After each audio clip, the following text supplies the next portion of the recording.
قشنگ و مهربونم، سلام به روی ماهتون. امیدوارم که حال دلتون خوب باشه و روز خوبی رو شروع کرده باشید.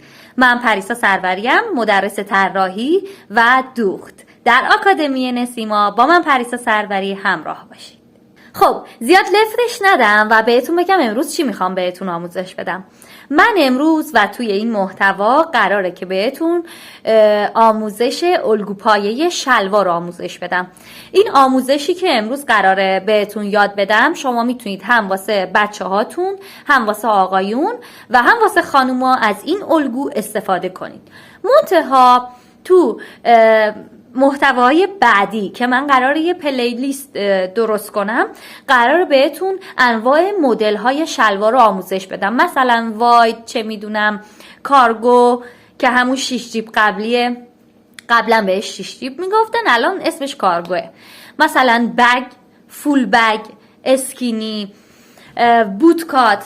قراره یه پلیلیست درست کنم خلاصه که همه مدل شلوار که امروز قراره الگو پایش رو یاد بگیریم بهتون آموزش بدم. پس در ادامه محتوا با من همراه باشید. قبل از اینکه آموزش امروز رو شروع کنم بهتون بگم که برای رسم الگوی شلوار شما به چه اندازه هایی نیاز دارید.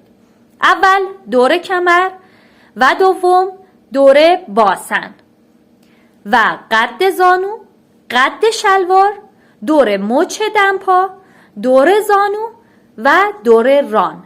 اینا اندازه هایی هستن که شما نیاز دارید. پس اگه قراره این الگو رو یاد بگیری همین الان اندازه هایی که بهت گفتم رو یادداشت کن. من میخوام که برای برادرزادم که 9 سالشه شلوار بدوزم. تو جدول سایزبندی بچه ها برای کودکان، خب بر اساس قد و وزنشون و سنشون یه جدول گذاشتن. یا شما میتونید اندازه های بچه ها رو مستقیما از روی بدنشون بگیرید و یا میتونید از اون جدول سایزبندی استفاده کنید. برای رسم الگوی شلوار در ابتدا ما باید دور باسن نوزادمون یا فرد بزرگسال رو تقسیم بر 4 کنیم. پس چی شد؟ در ابتدا دور باسن تقسیم بر 4 میشه. خب من میخوام برای یه پسر بچه 9 ساله شلوار بدوزم و این اندازه ها رو ذهنی میزنم چون برای این برادرزادم زیاد لباس سوختم و اندازه‌اش دستمه و جدول سایزبندی هم نداشتم، متاسفانه پیدا نکردم، پیشم هم نیست که اندازه هاشو بگیرم. اما شما روند رو یاد بگیرید، به اندازه هایی که میکشم دقت نکنید. خب تا اینجا شد. 1/4 دور باسن، یعنی دور باسن رو تقسیم بر 4 کنید و بعد یک مربع با این اندازه ایجاد کنید. یعنی 1/4 دور باسن، اینجا بنویسم 1/4 دور باسن. از این 1/4 دور باسن شما باید یک مربع ایجاد کنید. خب تا اینجا. پس بریم یه مربع در ابتدا ایجاد کنیم. من برای این برادرزادم 18 میگیرم. یه مربع 18 در 18 ایجاد کنید بچه ها که گونیا شده به هم دیگه باشه. یعنی اینجا گونیا، تمام اضلاعش به هم دیگه گونیا باشه.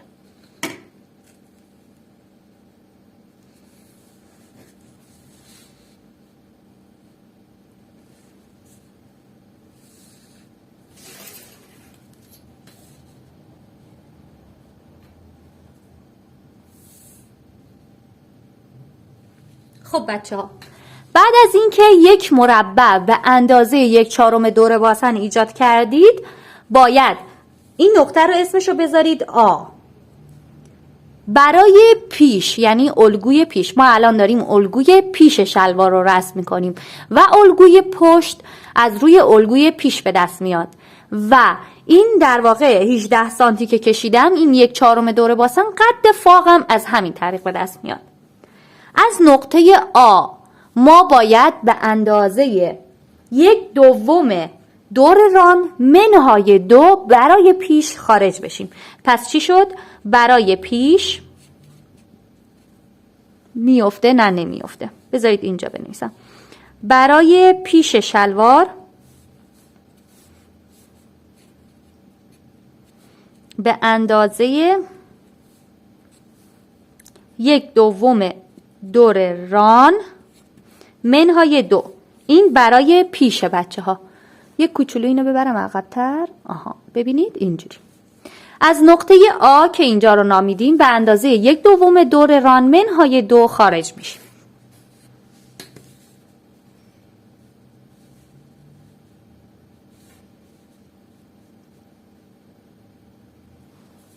تا اینجا.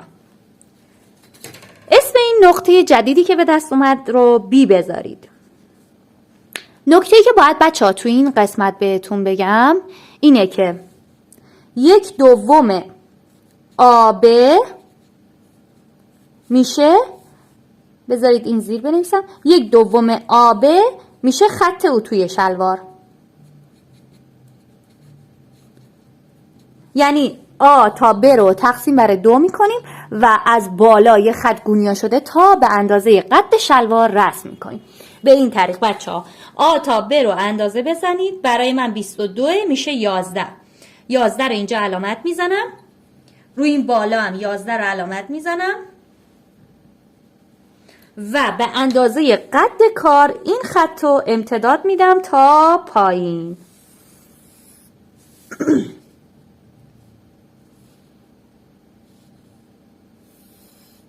به این روش بچه ها. بعد بچه ها کار بعدی که باید بکنیم بیایم روی خط اتوی شلوار قد زانو رو پیدا کنیم. میایم از بالا اندازه میزنیم و قد زانو رو روی این اندازه میزنیم. برای من 42 رو اندازه میزنم و یه خط رسم میکنم. با مداد این کارو میکنم. روی قد زانو این خطی که کشیدیم به اندازه 1/4 دور زانو اینور و به اندازه 1/4 دور زانو هم اینور علامت میزنیم. برای من 1/2 کل دور زانو 18 برای من. 9 تا اینور علامت میزنم، 9 تا هم اینور علامت میزنم که در واقع میشه 1/4 دور زانو اینور، 1/4 دور زانو هم اینور. تو قسمت دمپای شلوار بچه ها باید بیایم از بالای خط اتو. خب قد شلوار رو هر چقدر که میخوایم باشه توی روی این خط علامت بزنیم. خب چون من دارم برای یه پسر بچه 9 ساله لباس میدوزم، قد پایین تنش یعنی قد شلوارش 60 سانته. این 60 سانت رو میام از بالا اندازه میزنم تا اینجا میشه 50. یه 10 تا هم از اینجا میام 60 رو علامت میزنم و بعد یه خط دوباره با مداد اینجا میکشم. تو خط دمپا باید 1/4 دور دمپا اینور و 1/4 دور دمپا هم اینور علامت بزنیم.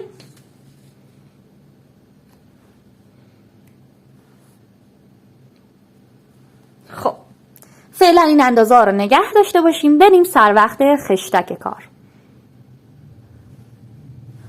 بچه ها برای آدم بزرگ اگه شما دارید برای یه فرد بالغ این شلوار رو میدوزید تو این قسمت براش 18 تا 20 سانت بیایید پایین. ولی من چون دارم واسه پسر بچه لباس میدوزم و 9 سالشه، کم سن و ساله و کلا این قسمت 18 بود، میام 15 سانت از اینجا میام پایین به این صورت. بعد از همین بالا 1 سانت به سمت پایین، 1 سانت به سمت داخل وارد میشم به این صورت بچه ها. و پس چی شد بچه ها؟ برای فرد بالغ 18 تا 20 سانت برای خشتکش بیاید پایین و من 15 تا اومدم چون الگویی که دارم رسم میکنم برای پسر بچه 9 سال است. 1 سانت میایم به سمت پایین و 1 سانت هم میایم به سمت داخل. از قسمت پهلوی شلوار 2 سانت وارد بشید و از این 2 سانت 1 سانت خارج بشید و هر چقدر که اینجا رفتید پایین روی پهلو هم این اندازه رو برید پایین. پس چی شد؟ اول 2 سانت این ور بیایید، اما چون فردی که دارم براش لباس میدوزم بچه است، من 1 سانت میام. اما شما اگه برای آدم بالغ میدوزید 2 سانت بیاید. از این 2 سانت دوباره 1 سانت برید بالا به این صورت. از اینجا هم هر مقداری که اینجا رفتید پایین بیاید پایین. بعد این خطی که 1 سانتی که بالا رفتید و به این نقطه وصل کنید به این صورت. این 1 سانتی که داخل شدید و به این 18 تا 20 سانتی که پایین اومدید وصل کنید و این 1 سانتی که پایین اومده بودید و به این 1 سانتی که بالا رفتید وصل کنید به این صورت.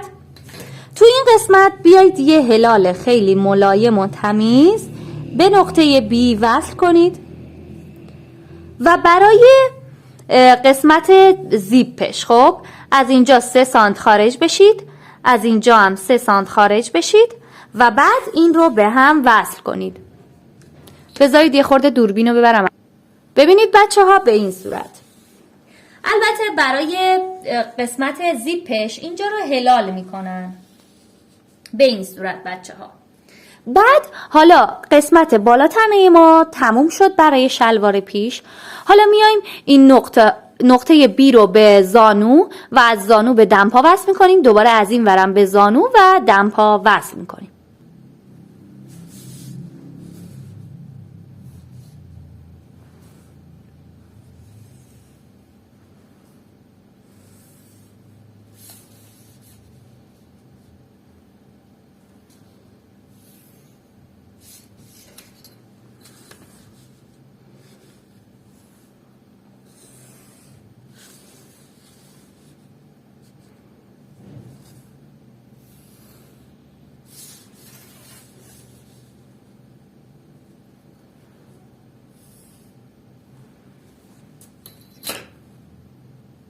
بچه ها این شد نمای کلی الگوی ما. ببینید قسمت هایی که با آشور براتون مشخص کردم دور ریزه. خب این الگوی پیش شلواره. خب برای رسم الگوی پشت شلوار شما باید دور تا دور این الگو رو ببرید، ازش یه کپی بردارید، خطوط دور زانو، دور دمپا، دور باسن و کمر رو مشخص کنید به جز این زیپه و این کار رو انجام بدید و بریم الگوی پشت رو رسم کنیم. خب بچه‌ها بعد از اینکه از الگوی پیش یک کپی برداشتید، تو قسمت کمر از سمت خشتک باید 3 تا 4 سانت داخل بشیم. اگه حجم باسن کسی که دارید براش لباس میدوزید بزرگه، زیاده، شما عدد کمتری وارد بشید، یعنی 3 وارد بشید. اما اگه حجم باسنش کمه 4. بعد از این نقطه‌ای که 3 تا 4 سانت اومدیم داخل باید 3 تا 5 سانت هم خارج بشیم. باز این 3 تا 5 سانت هم بستگی داره که حجم باسن اون فردی که دارید براش لباس میدوزید زیاده یا نه. اگه حجم زیادی داره 5 سانت خارج بشید، چون هرچی حجم بیشتر بشه وقتی طرف میشینه تو قسمت خشتک کشیدگی بیشتری داره. خب و 5 سانت که بیاید دیگه اونقدر نمیکشه. ولی اگه حجم باسن زیادی نداره 3 سانت یا 4 سانت بیاید. این از این. بریم این کار رو انجام بدیم. من بقیه الگوی پشت رو با رنگ سبز براتون میکشم که بدونید که این اینی که با مشکی کشیدم الگوی پیشه. خب از اینجا 3 تا 4 سانت میایم داخل و علامت میزنیم. بعد 3 تا 5 سانت خارج میشیم. بعد این 3 تا 5 سانتی که خارج شدید و بیایید به پهلو وصل کنید به این صورت و بعد اینجا این 3 تا 5 سانتی که 3 تا 4 سانتی که اومدید داخل و به این 18 سانتی که اومدین پایین وصل کنید. بهتره که این کار رو با خطکش منحنی انجام بدید، ولی من الان دم دستم نیست. اینجا هم میبینید یه تیزی شد، اگه با خطکش منحنی انجام بدید به وجود نمیاد. حالا تو قسمت خشتک بچه ها بذارید من دوربین رو یه کوچولو برم عقب‌تر. تو قسمت خشتک برای پشت باید باید 1/2 دور ران به علاوه 2 خارج بشیم. اگه یادتون باشه برای پشت منهای 2، برای پیش منهای 2 کردیم، برای پشت باید به علاوه 2 کنیم.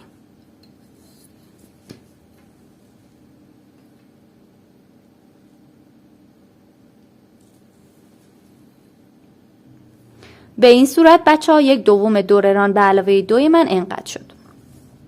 بعد حالا این خطی که اومدیم از بالا پایین و الان باید یه هلال جدید براش رسم کنیم به این صورت.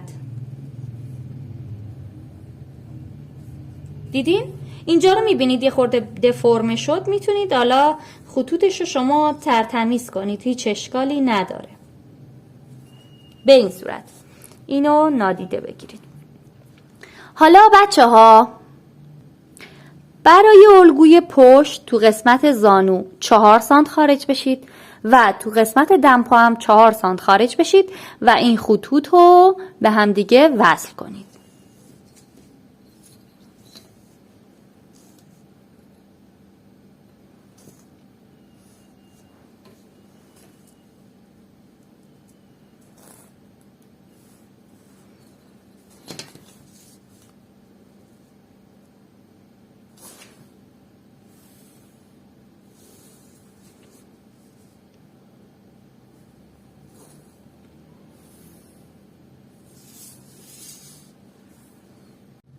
بچه این قسمتی که با هاشور سبز براتون مشخص کردم برای پشت دور ریزه.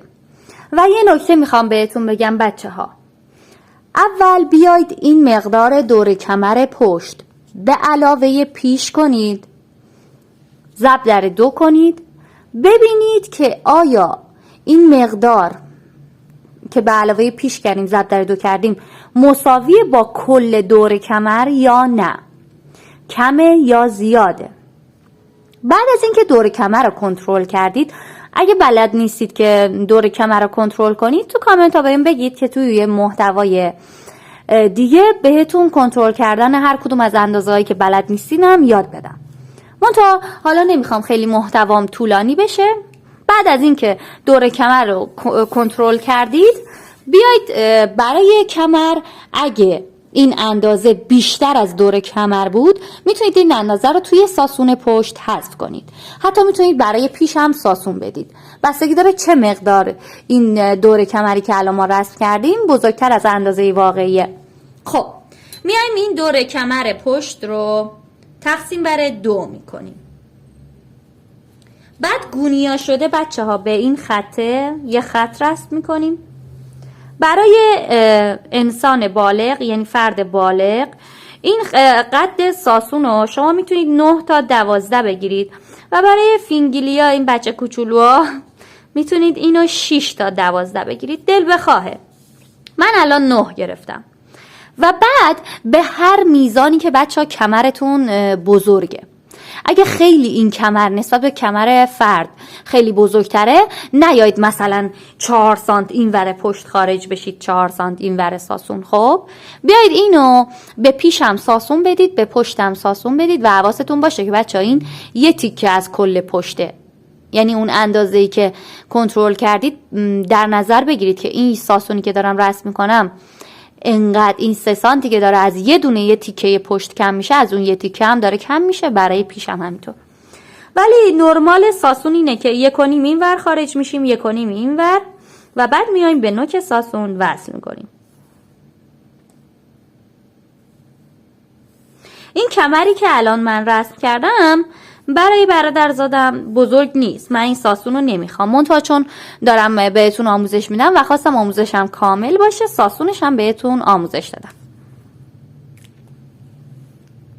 و ببینید بچه ها این نمای کلی الگوی پشت شلواره و حواستون باشه و یادتونم باشه که این الگو پایه بود. میبینید که چیز طراحی خاصی نداره، صافه همه جاش. من توی محتوای بعدی قرار بهتون یاد بدم که حالا از این الگو پایه هامون چجوری شلوار فول بگ، نیم بگ، مام و حالا کلی شلوار دیگه قرار بهتون آموزش بدم. بچه در ادامه باید شما رو با چند تا اصطلاح آشنا کنم. 1 دالبر، 2 جیب ساعتی، 1 لا و 2 لا، تو جیبی و مغزی. برای اینکه این 5 تا مورد رو بهتون آموزش بدم، اول بیایید دور تا دور الگوی پیش و پشت رو با قیچی ببرید و الگوتون رو آماده کنید و بعد بیایید ادامه این محتوا رو ببینید. بچه‌ها به این شلوار جین من دقت کنید. حالا این برای من گشاد بود، من ساسون گرفتم. به این تیکه بالایی که از الگوی پشت حذف شده میگن دالبر. این قسمت اسمش دالبره. حالا قراره بهتون بگم که این دالبر چجوری رسم میشه. بچه‌ها برای رسم دالبر شلوار تو قسمت پشت، فقط پشت شلوار دالبر داره، پیش نداره. میایم از اینجا بچه‌ها، بستگی به فردی داره که دارید براش لباس میدوزید، بزرگساله یا نه. میایید به اندازه 3 تا 4 برای بچه های کوچیک و حالا 3 تا 5 هم برای بزرگسال. میایم 5 سانت تو قسمت خشتک بچه ها خارج میشیم. تو قسمت پهلو هم میایم 3 سانت خارج میشیم و این قسمت رو اینجوری به هم دیگه وصل میکنیم. به این چیزی که بالا به وجود اومد میگن دالبر. حالا میخوام بهتون جیب پشت رو آموزش بدم. اگه خواستید این کارتون جیب داشته باشه، جیب پشت، باید چیکار کنید؟ برای بچه کوچیکا به اندازه 2 انگشت که میشه 3 سانت و برای بزرگسالا 3 تا 4 سانت. از دالبر باید بیایید پایین تر. این فاصله باید جیب پشت رو توی این فاصله به صورتی رسم کنید که لای درزا نرن. به این صورت هر مقداری که از اینجا میایید داخل، از همون مقدار هم از اینجا بیایید داخل. اول گونیا شده 3 سانت میام پایین و بعد یه جوری یه خط رسم میکنم که فاصلش از پهلو تا خشتک برابر باشه. بعد گونیا شده از اینجا به یه مقدار دلخواهی، حتما باید به خط باسن نرسه بچه ها. اصلا جیب پشتتون نیاد تو قسمت باسن، موقع نشستن فرد رو اذیت میکنه. اینقدر از دو طرف. حالا پایینش رو بیاید یه مثلث خوشگل ایجاد کنید و بعد از این الگوی جیب پشت یه الگو بردارید و جداگونه برش بزنید. این شد از پشت دالبر و جیب پشت. حالا بریم سر وقت پیش. یه سری توضیحات هم اونجا داره که باید بهتون بدم. برای رسم تو جیبی بچه ها، قبل از اون بهتون یه توضیح بدم. اگه قراره پیش رو ساسون بدید، ساسونتون حتما باید در راستای خط اتوی شلوار باشه. یعنی بعد اینکه کنترلش کردید یه ساسون روی این خط میتونید بدید. خب حالا بگذاریم، من کارم ساسون نمیخواست. ما میخوایم تو جیبی بچه ها رسم کنیم، یعنی در واقع همون جیبمون. میایم از این خط اتوی شلوار این ورتری کوچولو، اینو بیایید بچه ها، حالا کاری به اون نداریم، یه مقدار یه الگو همینجوری یه کپی از پهلو و کمر شلوار بردارید و بعد این کپی که برداشتید رو بذارید اون بر، کاری فعلا باهاش نداشته باشید. ببینید یه همچین چیزی میشه. خب اینو بذارید اون بر. حالا بیاید رو خود الگوی پیش شلوار، از اینجا 9 سانت خارج بشید و بعد به اندازه 2/3 این 9 سانت رو پهلو هم خارج بشید، یعنی 6 سانت. بچه ها شما 9 نرید، من دارم گفتم که برای یه پسر بچه لباس میدوزم و این 9 سانت منظورم اونه. اما به هر حال هر مقداری که دوست دارید جیبتون باشه، تو قسمت کمر داخل بشید و تو پهلو هم بیاید بیرون. همیشه این مقدار باید 2/3 این باشه بچه ها، فقط نکتهش همینه. و بعد موازی با خط کمر اینو یه خط بکشید و از این بالا هم دوباره این خط رو به اینجا وصل کنید. ببینید ما اینجا یه مستطیل برامون ایجاد شد. از این مستطیل از نیم سازش بیایید بچه ها 2 سانت بالا و بعد اینجا یه هلال خیلی خیلی تمیز و رسم کنید. از این بیایید اینو بچه ها قیچی کنید و این قرار دور ریز بشه. خب بچه ها تا اینجا اینم شد مثلا جیب ساعتیتون. حالا مغزی چیه بچه ها؟ مغزی چیزیه که به کار وصل میشه. خب شما میاید برای رسم مغزی یه الگو از این ور دارید. خب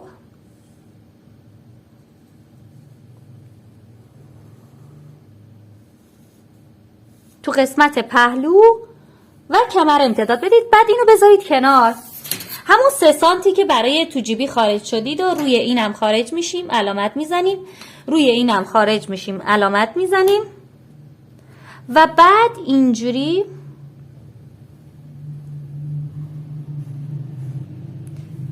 رسم میکنیم. این شد مغزی، این شد به جز اینا بچه ها تو جیبی و اینم شد جیب ساعتی.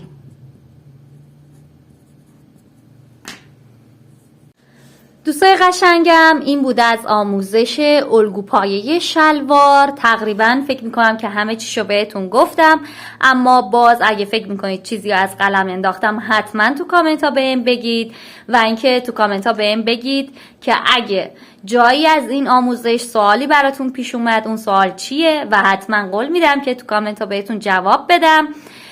و اینکه تو کامنت ها بهم بگید دوست دارید که بهتون لباس مجلسی آموزش بدم، دوست دارید براتون دوره‌های لباس عروس بذارم و اینکه دوست دارید چه متدی رو بهتون آموزش بدم، از کدوم یکی از محتوام بیشتر خوشتون میاد و اینکه چه محتوایی رو بیشتر براتون تولید کنم.